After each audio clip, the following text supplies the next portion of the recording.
बहुत सारे लोगों को स्किन की प्रॉब्लम रहती है, तो हम कैसे स्किन की प्रॉब्लम से छुटकारा पा सकते हैं, वो भी खान पान के द्वारा दोस्तों।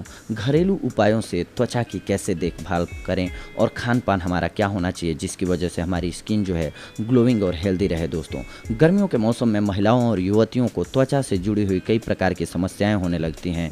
उन समस्याओं से बचने के लिए कुछ घरेलू नुस्खों को जान लेना अत्यंत जरूरी होता है दोस्तों। इसी से रिलेटेड आज का हमारा ये वीडियो है दोस्तों। त्वचा की सही देखभाल कैसे करें।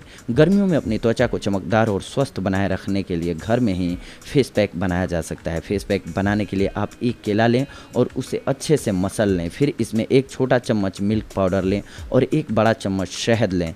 इन तीनों सामग्रियों को अच्छी तरह से मिला लें और इसके पश्चात चेहरे को धोकर फेस पैक को चेहरे में अच्छी तरह से लगाकर 20 मिनट के लिए छोड़ दें।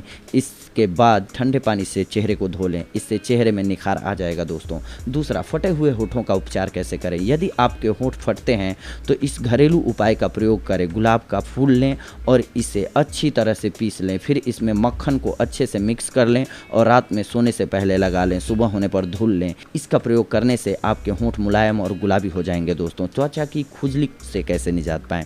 त्वचा में खुजली होने का कारण त्वचा का सूखापन होता है दोस्तों। इस प्रकार की त्वचा को नमी की ज़रूरत होती है और इस समस्या से छुटकारा पाने के लिए 1 चम्मच मलाई, ग्लिसरीन की कुछ बूंदे, गुलाब जल 1 चम्मच और 1 चम्मच शहद मिलाकर इस मिश्रण को होंठों पर, गर्दन व चेहरे में रोजाना सोने से पहले मालिश करें। इसके प्रयोग से त्वचा चमकदार बनेगी और खुजली की समस्या खत्म हो जाएगी दोस्तों। मुरझाए हुए चेहरे का उपचार कैसे करें। अगर आपकी स्किन ड्राई है तो आधा कप कोक लीजिए, 3 बड़े चम्मच हैवी क्रीम लीजिए, 1/3 कप पका हुआ पपीता लीजिए, 1/2 कप यानी कि हाफ कप शहद और जौ का पाउडर मिलाइए। इस फेस पैक को चेहरे पर लगाइए। 10 मिनट बाद ठंडे पानी से धो लीजिए। आपका चेहरा दमकता हुआ हो जाएगा दोस्तों। पपीते में प्रचुर मात्रा में विटामिन होता है जो कि त्वचा को झुर्रियों से दूर रखता है, नमी युक्त और जमा रखता है।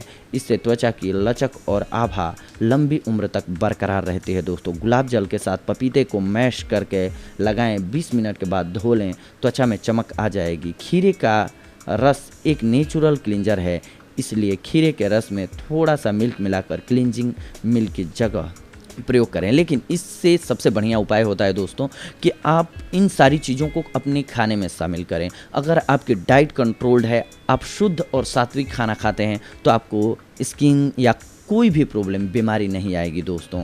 आप अपने खान पान का अगर दैनिक दिनचर्या को ठीक कर लेते हैं, आप अपने खान पान के हैबिट्स को ठीक कर लेते हैं, आप सही चीज़ों का सिलेक्शन करते हैं, यानी कि आप बहुत मसालेदार खाना नहीं खाते हैं, बहुत ज़्यादा तीखा नहीं खाते हैं, बहुत ज़्यादा मीठा नहीं खाते हैं, आप सामान्य खाते हैं। क्योंकि आप जानते हैं दोस्तों कि बहुत ज़्यादा अति हो जाए किसी भी चीज़ की तो वो अच्छी नहीं होती है। इसीलिए आप अगर उचित मात्रा में डाइट लेते हैं और आपको इस मामले में नहीं समझ में आता है तो एक बार डॉक्टर की सलाह ले लेनी चाहिए कि हमारे लिए परफेक्ट डाइट क्या है। आपकी बॉडी, वजन और आपके उम्र के अकॉर्डिंग आपकी डाइट होनी चाहिए और इसके लिए आपको किसी भी डाइटिशियन से आप संपर्क कीजिए और अपनी डाइट चार्ट बनवा लीजिए। उसके अकॉर्डिंग अगर आप डाइट लेते हैं तो आपकी स्किन भी हेल्दी रहेगी, आपका शरीर भी हेल्दी रहेगा, आपको कई सारी बीमारियों से छुटकारा मिलेगा, बीमारियां नहीं होंगी, आप स्वस्थ फील करेंगे दोस्तों। तो ये था आज का हमारा वीडियो आप सभी के लिए दोस्तों। अगली बार हम आप सभी से जुड़ेंगे कुछ एक और महत्वपूर्ण जानकारियों को लेकर के। तब तक के लिए धन्यवाद। नमस्कार दोस्तों।